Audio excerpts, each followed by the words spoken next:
ladies and gentlemen, well, we've had an interesting day here in New Zealand, punctuated by three significant seismic events. The first event took place approximately 27 minutes past 2 in the morning, New Zealand time. The second event took place at 6:41 in the morning, New Zealand time.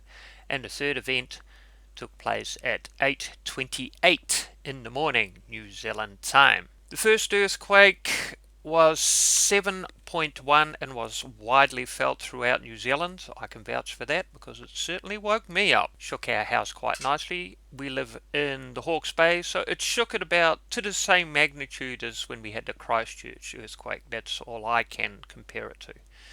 Second event was a 7.4 magnitude, and then the third event was the big one, 8.1, which triggered all the tsunami warnings.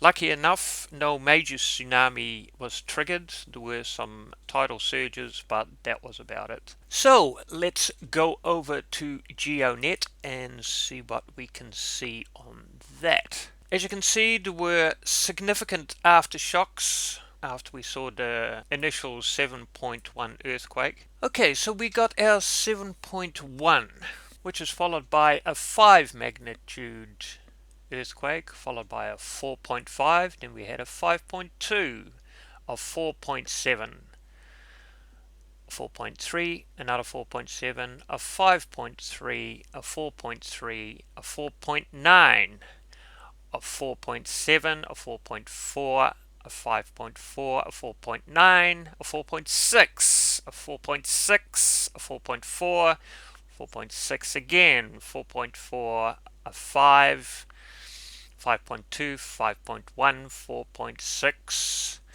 4.5, 3.7, 3.1, but that was down south, 3.2, and another 3.2, a 3.5, and a 3, a 2.3. These are all aftershocks triggered by the first 7.1 earthquake.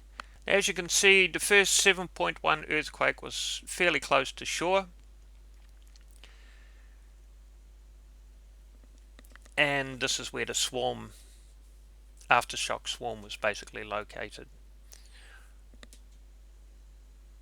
Now the second and third quakes were quite a bit away from New Zealand. We didn't feel the earthquake itself. They were way out in the Kermadec Islands, which is considerably further away than where the first earthquake had struck. So although we didn't feel the second and third quakes, we certainly had to keep an ear to the radio and listen for all the tsunami warnings that were now being announced everywhere. So that made for an interesting work day. Concentrating on your work while you still have an ear on the radio. We hear people being evacuated from the north and slowly down the North Island to Napier, where I am is Hastings. So we never had to evacuate, and shortly after lunchtime the tsunami warnings were downgraded. So we're all in the safe zone. All we have to put up with now is just the aftershocks, which I haven't felt the aftershocks, to be honest with you. Mind you, I've been working all day, so we'll see what happens during the night after a major event, or what usually happens after a large earthquake like this. For the next week or so, month, aftershocks will continue, but they'll be less in magnitude and they slowly fade away. This is what happened with Christchurch, and I'm pretty sure that's what will happen here. And so this is an area underneath the North Island. So offshore the North Island, you have the Pacific tectonic plate, and then the North Island sits on the Australian tectonic plate. And these plates are, the Pacific plate is pushing, or what we call subducting, underneath the Australian plate. And so this earthquake appeared to have happened within that Pacific plate as it's pushing down. And so we've had, it was felt all over, at least all over the North Island, probably down into the South Island. It woke me up with a pretty long shake at home too. News and a tsunami warning has been issued for residents on New Zealand's North Island after a powerful earthquake struck. People are being told to evacuate to high ground by walking, running or cycling to avoid getting stuck in traffic. The 7.3 magnitude quake struck around 2:30 this morning at 178 k's northeast of the city of Gisborne.